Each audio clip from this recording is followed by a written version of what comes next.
Welcome to Over It and On With It. I'm your host, Christine Hassler, and for over a decade, I've been a life coach, speaker, and author.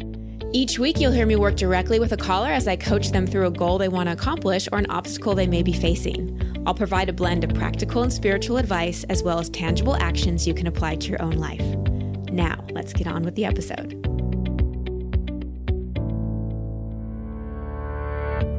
Hi, everybody. So I'm just back from facilitating my winter retreat and just still riding the high from all the miracles and grace. And it was really cool because I had about 4 people there as a direct result of this podcast. So I just thought that was really special and neat. So if you're listening and you want to come to my next one, it's in July. And I just want to share a little bit about my experience at this one. I've been doing this particular retreat for almost 10 years, and I'm just blown away every time. And really this time I was so touched by how much pain there is in the human experience. I mean, people, including a lot of you listening, have been through some really hard things. Even I have been through some really hard things. And it's just kind of part of the human experience. And what I'm even more moved by is that there's a way out. It's possible to be free of all that pain and suffering. It's just most of us aren't given tools to really heal. But when we do have some tools and a new understanding and a strong intention to break out of our victim story and to actually heal, it's 100% possible. So I just want to say, whatever you have or may be suffering from, there is freedom from it. You just might have some unconscious incompetence around it, meaning you don't know what you don't know. But if you have a strong intention internally, the right teachers, materials, tools, and so on will come to you. There were some people at my retreat that got there so seemingly randomly, but something happened and they followed their intuition and voila, they were there. And they left with some transformation that I know will last and some new tools. So keep following your intuition, keep listening, keep seeking, keep fighting for your liberation, and please keep going. Don't give up on yourself. Freedom is possible from any pain and suffering. And today's call is a precious example of how someone can suffer from something like anxiety for decades until the light of awareness and understanding is shined upon it. So you'll hear me coach Nicole, who wanted to know how she can feel more confident instead of anxious all the time, so much so that she also has panic attacks.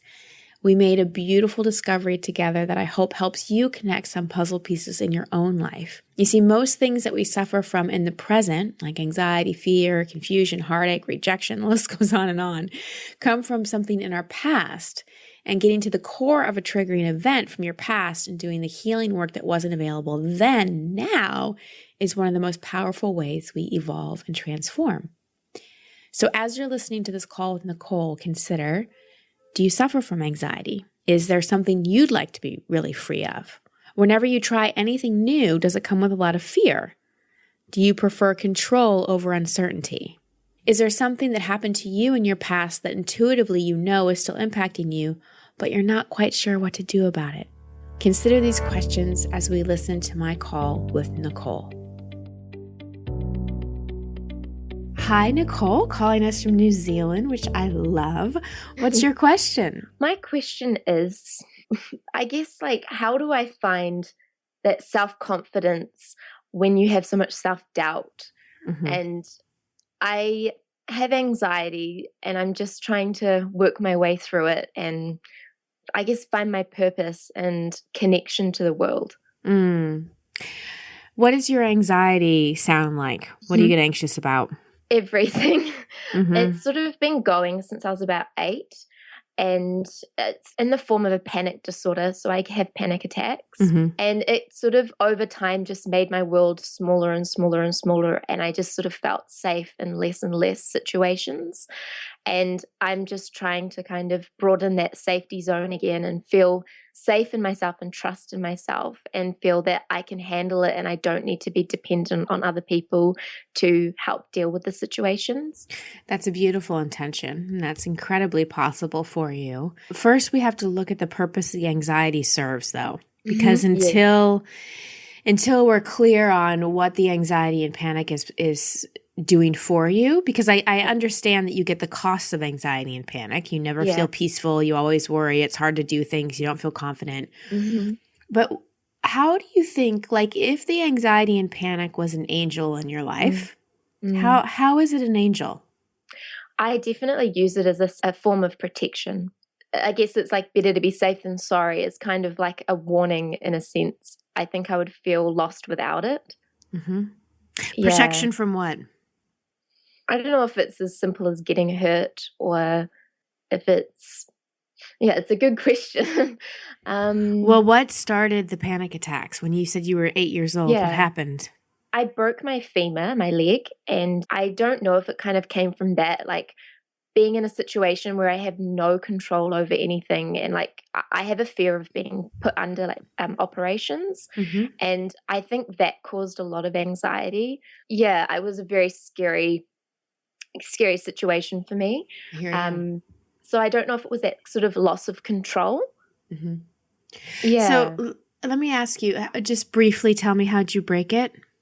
I fell from a loft. Is do you use that word? It's like a kind of like an attic. Yeah. Okay. Yeah. So in this process, did Mhm. anyone, a parent or a doctor, did you ever get the message that sounded something like, you should have been being more careful, you shouldn't have been up there? Probably, yeah. I think that's something my mum tends to say, like, Okay. "You should have been more careful." Yeah. Okay. Yep. So, Nicole, the anxiety, my sense is that it's not so much from the accident, it's the messaging you got from the accident. Sure. So, there's some part of you that believed it was your fault, Okay. that I did something wrong and therefore I got hurt. Mm. And so that set up an unconscious belief in your mind of thinking you did something wrong Yeah. and you should have known better and it was your fault that you got so hurt. And so Yeah. anytime you do anything, there's anxiety because you're afraid you're going to fall and break your leg, basically. Yeah. No, that actually resonates. I've never actually thought of that before, but I get that. It's like if I'm in control of the situation, I feel like I can't Right, handle it. right, Yeah. right. So imagine if you had fell Mhm. and your parents and the doctors had said, "Oh, honey, you didn't do anything wrong. Accidents happen. You were having fun and you're okay. Your leg's broke, but it's going to heal and Mm. you'll climb up on that loft again." Mm. Yeah. Imagine if that had been the messaging. How do you think you would have felt? Yeah, I guess like mistakes happen and that yeah, it wasn't really my fault, that I Right. kind of wasn't the initiator of the fall as such. Right. And great. And how do you think you would have felt? Give me feeling words. Maybe safe and Yes. secure. Yes. So here's the good news. The mind often doesn't know the difference between a well-imagined visualization and reality. Mm. And so I'm going to walk you through a little exercise. Okay. So I would like you to close your eyes. Hmm. And I'd like you to see yourself at this age, whatever age you are, in your mind's eye. Hmm. And just press rewind and start to see yourself regress in age all the way down until you see yourself as that 8-year-old little girl. And tell me when you have a picture of yourself at 8 years old. Okay. Okay, good. So I want you to go to the moment right after the fall. Right when she had the fall, she's going to the hospital and all those things. And I want you just to observe and look at her and tell me what she's feeling and what she's thinking. Scared Mm-hmm. and uncertain. Mm-hmm. I don't know if it's just because we were talking about it, but kind of maybe that I'm going to get told off. Yeah. Like worried she's going to get in trouble. Yeah. Yeah. I don't think I was supposed to be up in that loft. Yeah. Yeah. Okay. Okay. So keeping your eyes closed and just with that information, just stay really connected to her. I want you to bring an image of yourself, like your current day self, into this picture. And just see yourself walking up to her and standing in front of her and maybe kneeling down so you're about her level. And then with so much compassion, like the compassion you'd have for a little puppy or a baby or someone you love so much, I want you to tell her what you think she really needed to hear after that fall. Mm-hmm. What does she need to know? What did she need to hear? And speak directly to her. It's okay that you fell. You're safe. Everything's going to be okay.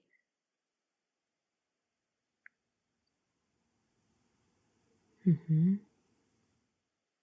You don't need to feel bad or afraid.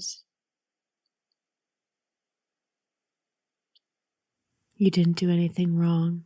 You didn't do anything wrong. Mm-hmm. Yeah, and you're going to heal and you're going to play again. Mm. Yeah. So what's present for you in this moment, Nicole? I guess a little bit of sadness comes up. Mm-hmm. Yeah, vulnerability. Mm-hmm. Yeah. I didn't really know that those emotions were connected to it. Right. Mm. Well, you didn't really get a chance to have your feelings about it and be held and be consoled and Yeah. this is not making your parents wrong or blaming them or anything. All we're doing is going back and seeing where that belief of being unsafe and like you did something wrong that was the catalyst for all your anxiety and panic. We're just going back and we're just bringing some healing to it. Yeah. Yeah. And yeah, there is sadness there. It was a painful fall and you probably had to go through a lot of scary things. And for whatever reason, there wasn't the voice of compassion and unconditional love there reassuring you. And, parents don't get manuals. Yeah. And they just want to keep their kids safe. And so out of love, your parents probably said things like, you shouldn't have been up there. That wasn't safe, because they didn't want you to do it again. Right. Yeah. So they were doing the best they knew how. But as adults, we have to go back and reparent ourselves and look at the places where we maybe didn't get the messaging that we needed. Yeah. So for you, this anxiety that you've been carrying around, you were very intuitive when you said you think it's protecting you, because for your whole life, it has been protecting you. And so can you have such deep gratitude for the anxiety? It kept you from breaking your leg again. Yeah, for sure. Yeah. And I'm wondering if I asked the anxiety, if I said to the anxiety, thank you so much for protecting Nicole. You've done a great, great job of keeping her safe. And we love your job responsibility of keeping her safe, but we want to give you a promotion. We want to promote you to intuitive instead of anxiety. And because, we know that there's this really strong part of Nicole that's very intuitive that actually will do a wonderful job of keeping her safe. So I'm wondering if the anxiety would be willing to take on that new job title of intuitive. I think as well, I kind of struggle to understand my intuition anymore, because I think the anxiety, you kind of feel intuitive when the anxiety comes along, and it's hard to know what you're kind of creating and what's actually your intuition. Well, it's not actually. So because anxiety for so long has been your default, it's sort of like everything feels like anxiety to you. Yeah. In a lot of ways. Yeah. So the voice of intuition is like that same part of you that knew that it was protecting you. Like that was your intuitive voice speaking, right? Yeah. And when our intuition speaks, it doesn't necessarily produce anxiety, but for you, you might default to that because, like I said, everything makes you feel anxious. Yeah. So what I recommend doing is the next time you feel your intuition, pause, take some deep breaths, let the anxiety, if it's there, let yourself feel it, and remind yourself that anxiety is just, a physiological response to thought. And just sit and for about 30 seconds, just breathe and listen to the intuitive thought and see if the anxiety subsides. Okay. But you've got to do a little pattern interrupting here. Yeah. Because you have stimulus and then boom, anxiety response. Yeah. So I love the quote from Viktor Frankl in Man's Search for Meaning that goes something like, in between stimulus and response, we have a choice, and in that choice lies our freedom. So my coaching to you is to become more aware of that choice point. Yeah. And responding rather than reacting. Exactly. Exactly. And responding by consciously doing something that calms your nervous system down. Okay. So by taking a few deep breaths, that does it. Yeah. And let me ask you this. Before we started recording, you told me you were a little nervous, a little anxious. Yeah. How do you feel now? More calm, and you're very easy to talk to. So yeah, I definitely feel a bit more calm and centered. Right. So I'm easy to talk to because I'm present with you. Yeah. And I'm compassionate with you. So these qualities are just qualities that I'm mirroring back to you. I'm modeling them for you. You have them in you. Okay. And if you find that inner voice that sounds like this one, very, very present, very calm, very loving. If you find that inner voice, which you did on this call when you went back and talked to that 8-year-old, if you really turn up the volume of that voice more, that's another way that you'll turn down the volume of the anxiety. Okay. Because coming back to your original question, confidence isn't a skill we learn. Confidence is a natural result of self-acceptance. Okay. And there's a part of you, I think, that really judges the struggle you've had with anxiety. Yeah. And I hope that now that you know why, I hope that helps you to be able to let it go. Yeah. Any questions or thoughts? I guess I always fear of accepting my situation because I want to grow from it, and I want to not let it control my life in a sense. But I know that in order to move forward, you do have to accept your situation. So acceptance, I think you've got acceptance and resignation confused. Okay. Look up both words in the dictionary. Yeah. And then also write out your own meaning. Acceptance means and feels. Resignation means and feels. Because I can actually, when I accept things about myself, it's way easier to grow because then I'm not coming from a more, better, different place of personal growth. Most people approach personal growth as I got to be more, better, different. So they set themselves up to fail in a lot of ways because they're coming from a place of lack or like something's wrong. Yeah, and it's almost like I'm vulnerable and I have this wrong with myself. And exactly. Rather than being like, I'm strong as I am, or, I don't know, I am the way I am and I can grow. Exactly. Yeah, okay. Exactly. So what I'd love you to do is to say, I accept, and then fill in the blank, right? And I am choosing to, and then fill in the blank. Okay. Will you do it aloud with me? Okay, yeah. Okay, so I accept that I use anxiety as a form of protection, and I accept where I am at the current situation, who I am, and I am choosing to use it as a tool for growth and to view it as something, as a strength rather than a weakness.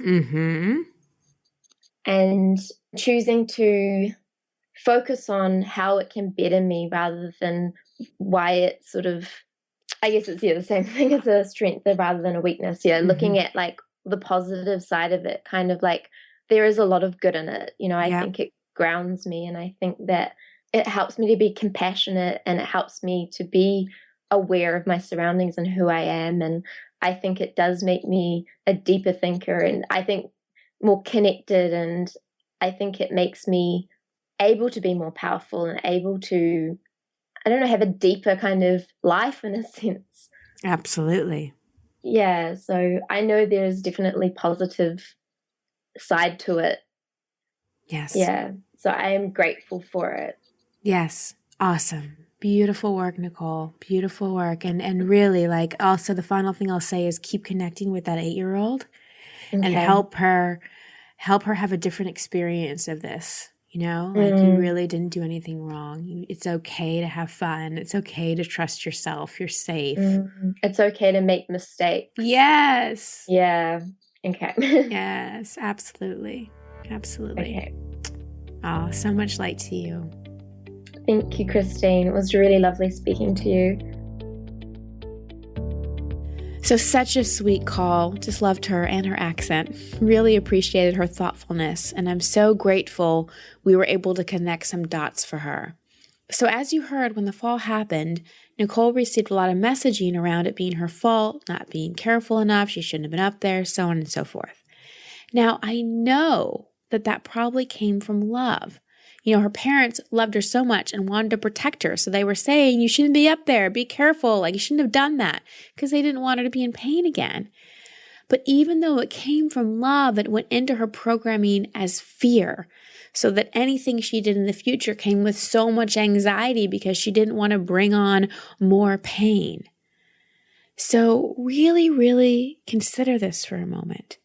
What are some significant events or events from your past that you may need to look at a little more carefully? Because how did the programming go in? There's what happens, and then there's what we make it mean. For Nicole, what happened was she fell and she broke her leg. But what she made that mean is, I'm a delicate flower. I have to be super careful. I shouldn't take any risks. Something bad is going to happen, and it's going to be my fault. With that programming, of course she's going to feel anxious. Of course she's going to feel panic attacks. This isn't to necessarily psychoanalyze ourselves, but this is to give ourselves an understanding. So it's like, oh, that's why I feel that way. Because often if we can kind of understand some of the crazy things we feel, it helps us not feel so crazy. And it gives us a sense of kind of control because we understand where it came from, and then we can change it. So some other work we did together was looking at the role anxiety plays in her life that actually served her. Because all parts, even those parts we want to get rid of, have a higher purpose. So in her case, and she had very astute awareness around this, she knew that the anxiety was kind of protecting her. It was keeping her safe. And so we can't get rid of parts by making them wrong and pushing them down. We have to acknowledge them, appreciate them, accept them, but then give them a new job description. I encouraged her to take that protective role of the anxiety and give it a promotion and call it more intuition. Can her intuition now protect her? If the anxiety knows that she's now going to have intuition protect her, then maybe the anxiety won't be as necessary. So that's how we up level out of sort of that behavior like anxiety, control, judgment, so on and so forth. We find the higher purpose, and then we find another more self-honoring, self-supportive way to get it. So now some assignments for you, some ways you can take what you gain from this call and implement it into your own life. First, and I touched upon this, think of significant events in your life, things that you remember as big deals. What was the messaging around them? What did you make them mean? What belief systems got seeded then that are still impacting you now? 2, tell yourself the things you wanted to hear from a parent or someone else at the time the significant event occurred. Remember, the people around us, our parents, they're doing the best they can. They don't always have the perfect thing to say. So we have to go back and give ourselves that unconditional love and compassion that's so important. I'm just reminded of that beautiful scene from Dead Poets Society where Robin Williams is just hugging him and saying to Matt Damon, it wasn't your fault. It wasn't your fault. It wasn't your fault. And I'm saying that to you now. It wasn't your fault. You didn't do anything wrong. Please say it to yourself. Take it in and believe it.